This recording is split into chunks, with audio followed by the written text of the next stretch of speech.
Dictation start होगी 5 second बाद। Yes, देश में सड़क हादसों की संख्या साल दर साल लगातार बढ़ती ही जा रही है। इसके साथ ही तमाम प्रयासों के बावजूद हादसों में होने वाली मौतों के आंकड़े भी कम होने का नाम नहीं ले रहे।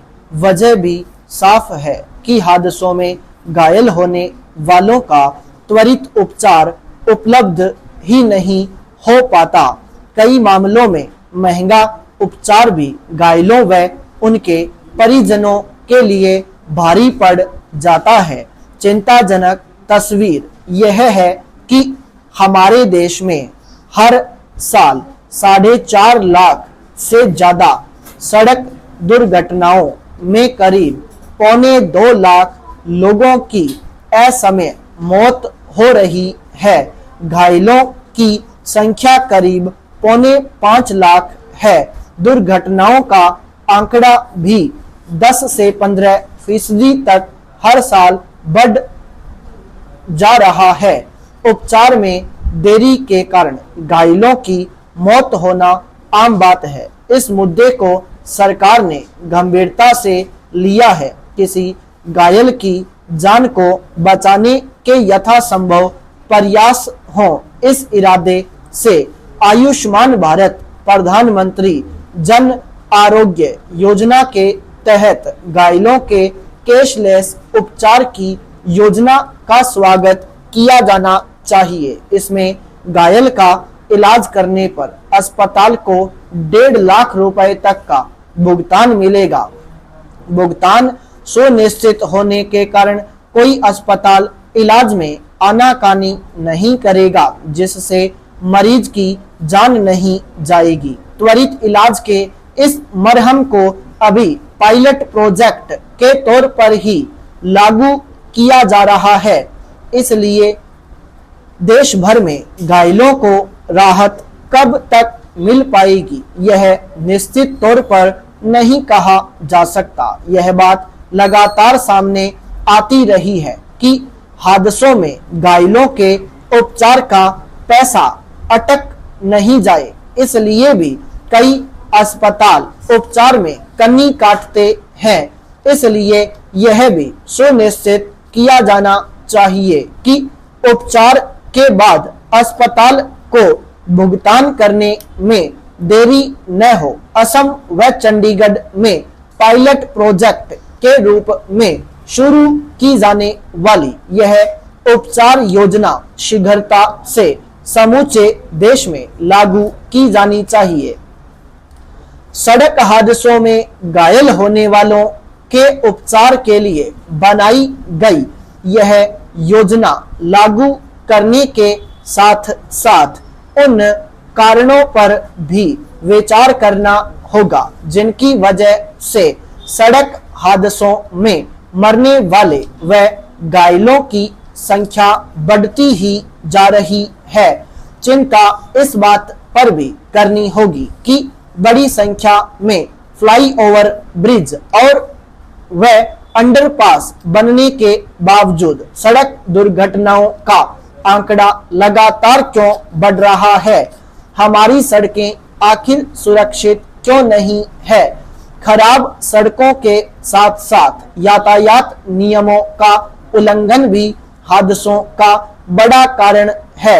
सख्त कानून तो बने हैं, लेकिन नशे में वाहन चलाने वालों की धरपकड़ में ढिलाई भी कम नहीं दिखती।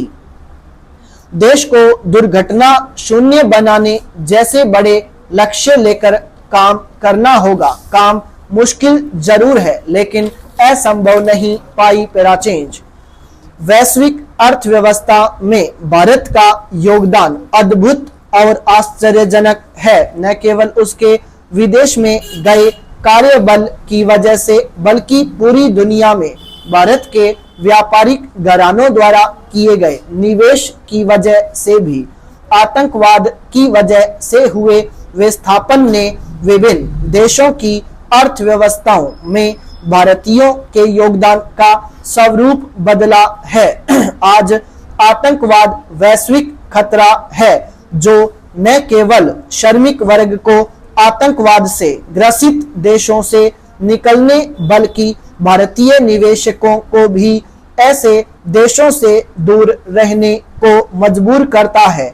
आतंकवाद से प्रभावित सीरिया, इराक, सोमालिया, यमन की अर्थव्यवस्थाएं पूरी तरह बर्बाद हो गई हैं और इनके इस संकट से निकल पाने की कोई उम्मीद नहीं है। अफगानिस्तान भी लगभग इसी वर्ग में आता है। मध्य पूर्व के अन्य देशों, यहाँ तक कि पश्चिम में भी आतंकवाद सामान्य प्रक्रिया में रुकावट डालता रहता है। 1 अरब 40 करोड़ की आबादी के साथ दुनिया की सबसे बड़ी जनसंख्या वाले देश भारत से हजारों युवा और महिलाएं नौकरी और उच्च वेतन के लिए दूसरे देशों में जाते हैं। आतंकवाद के कारण भारत से दूसरे देशों में जाने वाले युवाओं और महिलाओं की प्रोफाइल में भी बदलाव आया है। इसमें डॉक्टर, इंजीनियर और आर्टिफिशियल इंटेलिजेंस से जुड़े विशेषज्ञ भी शामिल हैं।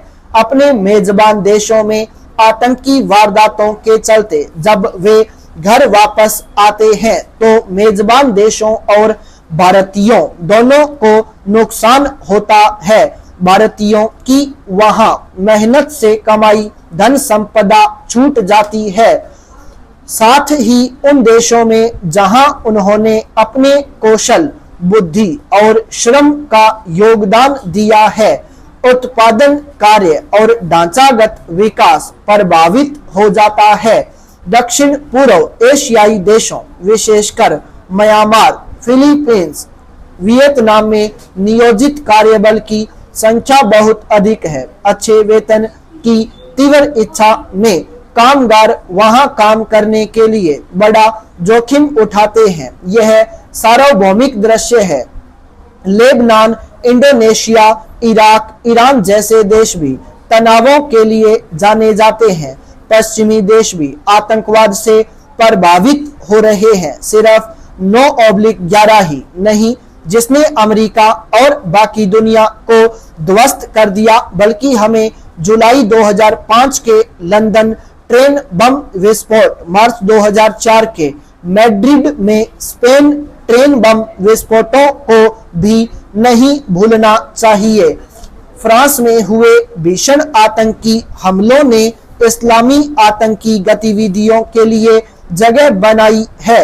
मुद्दा यह है कि भारत और उसके नागरिक विविध कारणों से ऐसे देशों में यातनाओं और प्रतिकूल हालात का सामना करते हैं।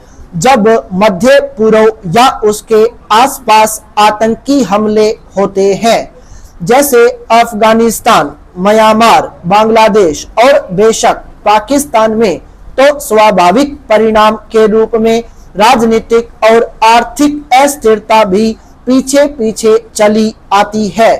भारतीयों के पास हिंसा प्रभावित देशों से निकलकर अपने घरों में जाने के अलावा दूसरा विकल्प नहीं रहता है। कमाई के रूप में उनके पास थोड़ा ही धन बचता है और घर वापसी पर उनके लिए रोजगार की संभावनाएं कम हो जाती हैं।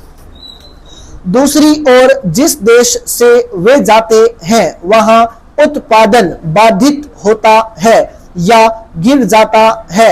अर्थव्यवस्था अपना रंग बदल लेती है। ये देश जीवंत अर्थव्यवस्था से उप अर्थव्यवस्था में बदल जाते हैं। स्थानीय लोगों को छोटे स्तर पर अपना प्रबंधन करने को मजबूर होना पड़ता है।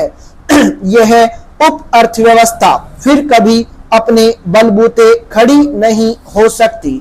रोजगार देने वाले रोजगार मांगने वाले बन जाते हैं।